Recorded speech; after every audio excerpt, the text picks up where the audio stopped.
Bercanda, ngobrol receh, cuan serius. Hei, Maronda nih. Hayu, ngeronda yuk! Sebelum kita mulai, aku mau nanya nih. Mau nanya apa lagi, Mbak? Pernah nggak kamu ketemu orang yang kalau masuk ruangan tuh auranya kayak... Kayak apa? Itu tuh akhirnya pemeran utamanya dateng. Utama, Ada orang yang begitu. Ada lah, pasti ada. Dan biasanya mereka nggak perlu ngomong ya. Kelihatan dari cara mereka masuk ya. Jadi hari ini kita mau ngobrol soal hubungan yang cukup banyak dialamin orang-orang nih. Hubungan yang bikin capek mental itu. Yang bikin kita bingung. Oh, Yang bikin kita mempertanyakan diri sendiri. Kalau aku sih mempertanyakan diri sendiri tiap lihat foto pas pandemi. foto pas pandemi, waduh. Awalnya kok bisa suka? Orang sering bilang, bertanyanya ke aku tuh kayak gini nih. Kok bisa sih bertahan? Iya, kenapa tuh Mbak? Kok bisa ya Mbak ya? Tuh, sampai segitu lamanya loh Mbak. Ya ini, mereka nggak lihat bagian awalnya sih. Bucin ya berarti itu ya? Nah Kayak gitu ya Mbak ya? Iya. Dibilang bucin sih sebenarnya enggak ya. Yang bucin Oh, sih beda sebenarnya ya? dia sih posesif ya. Oh. Tapi karena awalnya tuh sebenarnya nggak terlihat buruk ya. Jadi kayak awalnya tuh terlihat justru fine-fine aja gitu loh. Jadi nggak ada tanda-tandanya nih Mbak kalau orang. Nggak ada. Awalnya tuh merasa sangat diperhatiin banget gitu loh ya. Dan itu tuh membuat kayak orang jadi terjebak gitu ya, Mbak ya? Iya sih, ketika ada orang nih atau seseorang yang bikin kita jadi merasa spesial kan, kayak kita tuh jadi apa ya? Jadi buta ya, jadi tidak sadar gitu. Kita mengabaikan hal-hal kecil yang sebenarnya mengganggu. Mirip kayak aku nih pas beli air fryer. Hah? Kenapa? Apa hubungannya? Awalnya aku merasa hidupku akan berubah. Terus berubah gak? Ya sekarang itu jadi tempat naruh pisang doang. Berubah fungsi berarti ya Mbak ya? Kirain berubah jadi Ultraman. Nah, terus sudah gitu tanda-tandanya tuh setelah sekian lama baru tuh mulai terlihat. Kalau aku pribadi sih aku mulai sadar saat kayaknya pendapatku nggak didengar deh, nggak dianggap deh. Itu sering banget itu terjadi. Misalnya kayak aku tuh nggak nyaman gitu kan ya terhadap sesuatu. Kalau nggak nyaman gitu gimana? Yang dibahas bukan perasaan aku, tapi kenapa aku merasa seperti itu. Jadi fokusnya bergeser gitu ya Mbak ya? Masalahnya bukan perilaku dia, tapi reaksimu terhadap perilaku dia itu kayak gimana. Nah, persis. Kalau dijelasin sederhana, orang dengan kecenderungan narsistik sering sulit. Narsistik. Salah dong ya. Iya, maksudnya itu. Orang dengan kecenderungan narsistik itu sering sulit menerima kritik atau tanggung jawab. Jadi pokoknya semuanya tuh serba diputar gitu ya. Ya kadang begitu, kadang begini. Oh, seolah-olah tuh berarti mereka selalu jadi korban gitu ya? Nah, Bener iya. banget, bener banget. Dia yang korban, gua yang pelaku. Kayak anak aku kalau pecahin piring. Dia seolah-olah jadi korban. Padahal yang mecahin dia. Oh iya, juga ya. Betul. Terus aku ngerasa kadang-kadang ini yang salah aku atau dia sih. Ya ini yang menurut aku bagian yang paling berbahaya sebenarnya. Karena lama-lama aku mulai bertanya ke diri sendiri, apa aku yang salah? Apa aku sudah gila? Jadi sedih sendiri kan ya kita ya. Nah iya, karena pertanyaan itu muncul hampir setiap hari. Jadi kayak kita tuh meragukan diri sendiri gitu loh. Kalau kayak gitu bisa mengikis kepercayaan diri ya Mbak ya? Bukan lagi. Pelan-pelan. Pelan-pelan banget. Habis itu amsyong rasanya. Sampai aku sempat gak percaya lagi sama instingku sendiri. Jadi kayak merasa, aku bener gak sih? Atau jangan-jangan emang gue yang salah kali ya? Itu berat banget Mbak. Seperti berat badan aku. Aduh. Kenapa nggak langsung pergi Mbak? Kenapa gak langsung Kenapa nggak langsung pergi? Oke, ini sih sebenarnya pertanyaan yang sejuta umat ya, banyak dipertanyakan orang. Kenapa sih kamu nggak langsung pergi? Nah, masalahnya kalau sudah terjebak sekian lama dengan NPD, mau langsung pergi itu tidak semudah itu. Karena Tapi- banyak kenangannya ya. Tapi kalau nggak bahagia, kenapa nggak kita ya pergi aja langsung? Mungkin masih merasa ada harapan kali ya. Karena sometimes ada versi dirinya yang dulu, yang kelihatan normal itu yang muncul. Kemudian versi itulah yang bikin gua demen gitu kan ya. Terus udah gitu balik lagi ke versi dajalnya itu yang bikin susah. Lah itu dia. Kok bisa ya? Aku pengennya kayak gitu tuh Mbak. Biar ukuran celana aku muat lagi kayak waktu dulu. Itu kayaknya harus diet, Mbak. Harus Nah, diet itu kayaknya dia. diet. Masalahnya yang kadang-kadang itu kita jatuh cintanya kan sama potensi orangnya ya. Tapi kita jadi nggak realistis gitu. Kita nggak sadar kalau orang ini tuh NPD dan kita sudah terperangkap di dalamnya, kena manipulasi dia gitu. Kita pikir dia baik, ternyata enggak. Kita pikir dia sebenarnya hanya berusaha memberikan segalanya buat kita. Ternyata kita dimanipulasi. Dan itulah realitasnya. Ya, kalau orang lagi jatuh cinta kan kadang suka nggak masuk ya. Ya, begitulah. Kalau aku mau jujur nih sekarang ya, sebenarnya orang-orang juga udah ngingetin, udah pada kasih kode.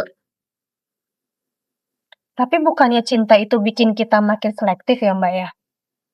Setelah jadi korban, setelah menyadari dan sadar, baru tuh gue merasa iya bener ya. Kadang harusnya mah cinta tuh selektif ya. Itu sekarang. Tapi kalau dulu karena kita sudah terjebak di dunia NPD dan terjebak menjadi korbannya, kita nggak sadar. Kita merasa bahwa everything is our fault, bukan dia. Jadi kayak cuma pengen didengar tapi nggak mau mendengar. Apa kebalik ya? Cuma mau mendengar tapi nggak mau didengar. Gimana sih? Intinya sih hanya dia yang Dia. Oh Tuhan, ku cinta dia, sayang dia, rindu dia, inginkan dia.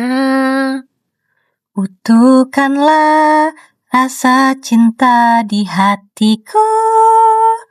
Hanya padanya untuk dia. Dia. Sayangnya dia, ternyata NPD.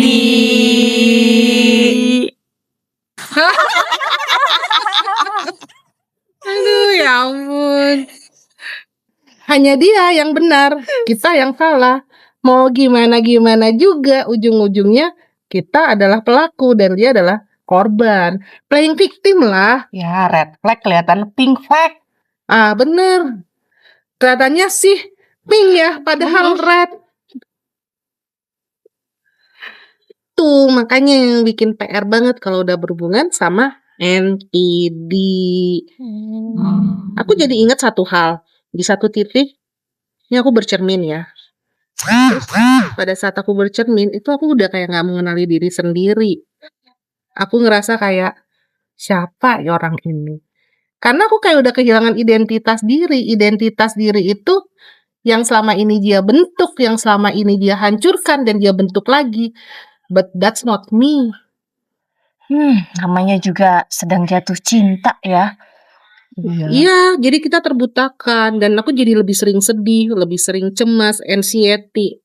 Dulu gue suka minum pil antidepresan karena gue stres sorangan dan anxiety. Lo belum ketemu kita sih Mbak. Cuma kalau ketemu kita, Bener Ceria banget. terus kan? lebih bahagia gitu kalau sama kita. Betul banget. Lebih sering takut salah juga kan. Terus abis itu baru aku sadar I lost myself. Aku udah kehilangan diriku sendiri. Gimana akhirnya lepas? Nah ini nih yang penting.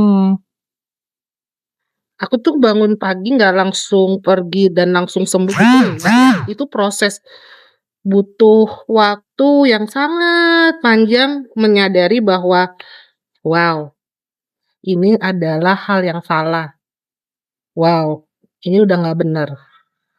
Aku berhenti berharap dia bisa berubah. Nah, salahnya perempuan itu biasanya ya, kita tuh sebagai seorang istri atau pasangan, kita tuh masih mengharapkan dia bisa kok berubah. Someday dia akan berubah. Gue sabar aja, sabar aja.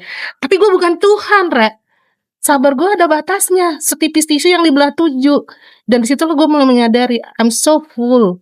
Selama ini sudah menyanyiakan segala hal. Terus aku mulai cerita ke orang-orang yang aku percaya. Aku mulai membangun hidupku lagi.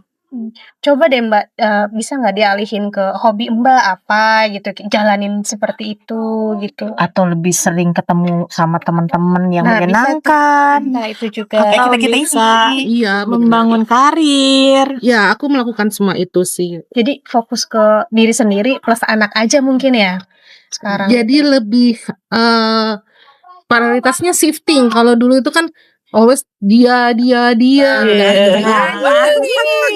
cuy. Karena dia mengkondisikan seperti itu kan. Jadi kayak harus dia gitu kan. Kalau sekarang enggak, me and always me. Bagus tuh. Nah, ini penting banget nih buat ibu-ibu. Kalau ada di luar sana yang ngerasain kayak Mbak, kan banyak yang tidak mau bangkit dari masalah ini. Nah, itu Takut. betul.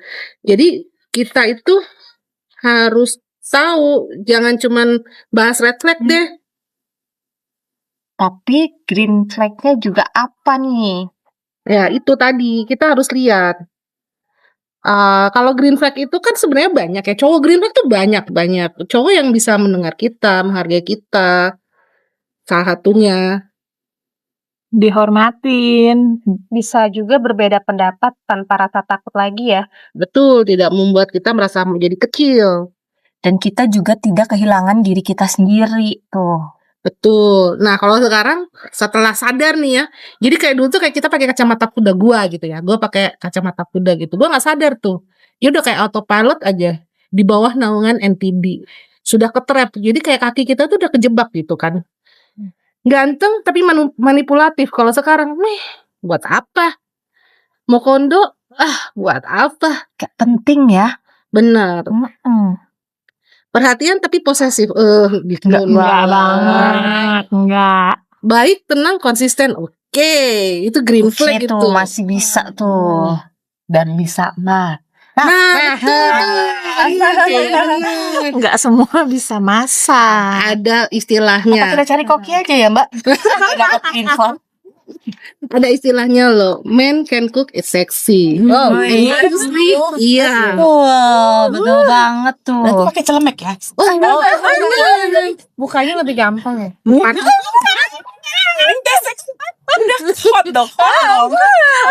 Partner aku nih kan dia hobi masak dan dia jago masak kan ya. Dia kalau Gimana kalau masak, masakin kita Mbak? dia kalau masak celemekan doang tuh. Aduh. Bayangin dong, ya nggak, kita udah dia ngeliat itu aja udah aduh. Six pack Mbak. Oh iya. Ada berapa? Roti sobeknya berapa, Mbak? 8. 7 apa 8? Kayaknya aku harus belajar berhitung. Coba dulu dihitung, ditandain kan. Belajarnya sama Dora atau sama Pinipin ya? Tanyakan peta dong. Lebih ke Dora harusnya. Tapi itu jadi bikin hubungan itu jadi bermakna setelah mendapatkan pasangan yang sekarang. Karena dia beda, jauh. Nggak ada tuh NPD club. Nggak ada tuh mau kondo club. Which is itu a bless ya. Dari dulu yang hidup gua yang seperti itu, sekarang 360 derajat berubah.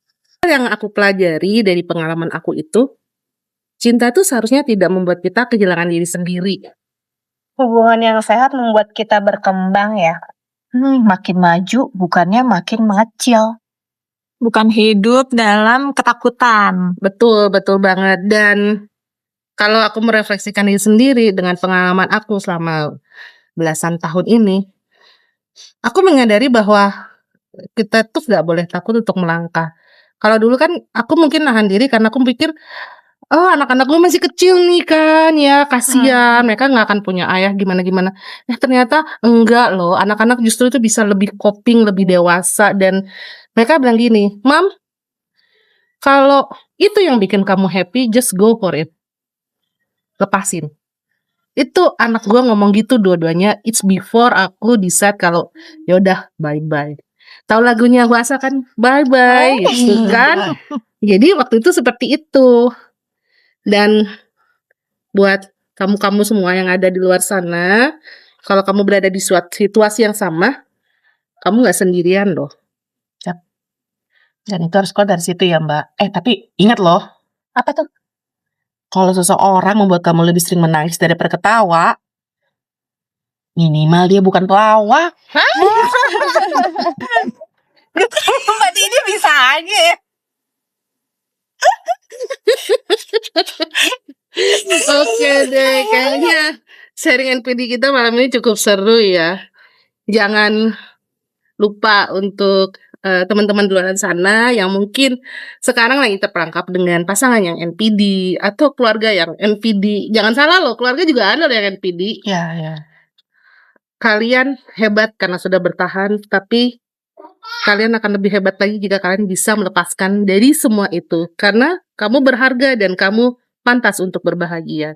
Oke, sampai ketemu di Maroda berikutnya. Bye. Satu ronde lagi tuntas. Kita yang pegang kendali.